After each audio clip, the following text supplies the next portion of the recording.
The geography of the Syrian civil war has shrunk. It's now pretty much about this part of the country, the northwest.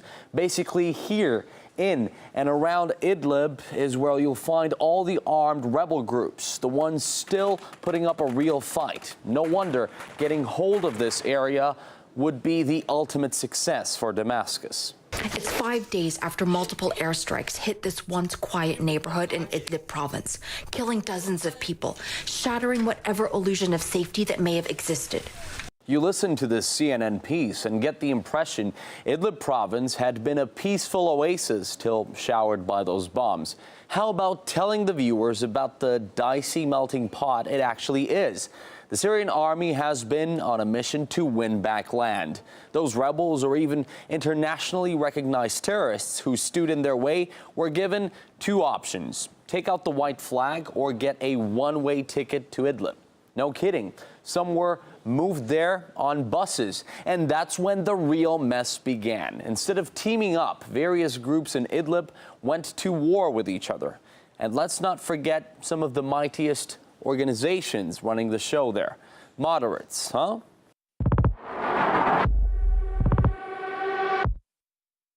HTS, or Hayat Tahrir al-Sham, arguably the most powerful and hair-raising. The very same people who used to be known as Nusra or Syria's al-Qaeda branch. And if that name doesn't ring a bell, just picture 9/11 or any other bloody carnage al-Qaeda took responsibility for.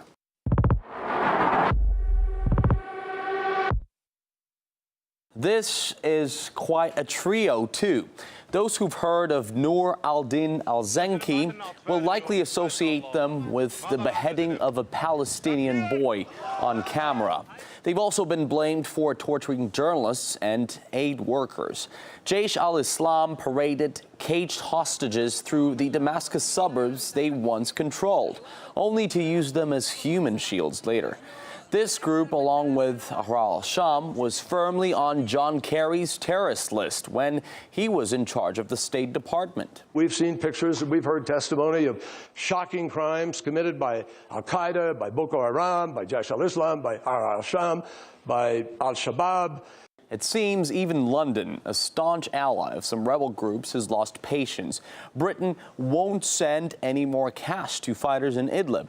As it says in the Times newspaper, UK diplomats have admitted the remaining rebel areas are falling into the grip of jihadists. TV giant Sky News came up with a teaser for their exclusive report from Idlib province on Twitter. But online, many weren't buying the media's attempts to portray that place as just a rebel-held enclave. Perhaps they've seen this reporting tactic once before, during the siege of Syria's economic hub, Aleppo. Activists say close to 100 children have been killed in that eastern rebel-held area of Aleppo. Familiar scene in the embattled districts of rebel-held East Aleppo. Unable to convince Moscow to stop bombing civilians. All they talked about was how civilians and moderate opposition fighters were being slaughtered by Assad and the Russians. There was no mention of the jihadists, though, and their sins, something our reporters saw with their own eyes. We're in the Al-Assad suburb, and the rebels are pushing into Aleppo again. Beyond that, you're into the rebel-held part of Aleppo. That is the black flag of Jabhat al-Nusra, al-Qaeda's brainchild in the Syrian civil war. It's been a pattern that's been repeating itself time after time after time. A year ago, we had it with eastern Aleppo. More recently, we had it with eastern Ghouta. Then it was the town of Douma. Always black and white, always the evil regime against these peaceful civilians, as though Assad just enjoyed killing civilians just because he is an evil person. This is obviously a childish distortion of a complicated reality.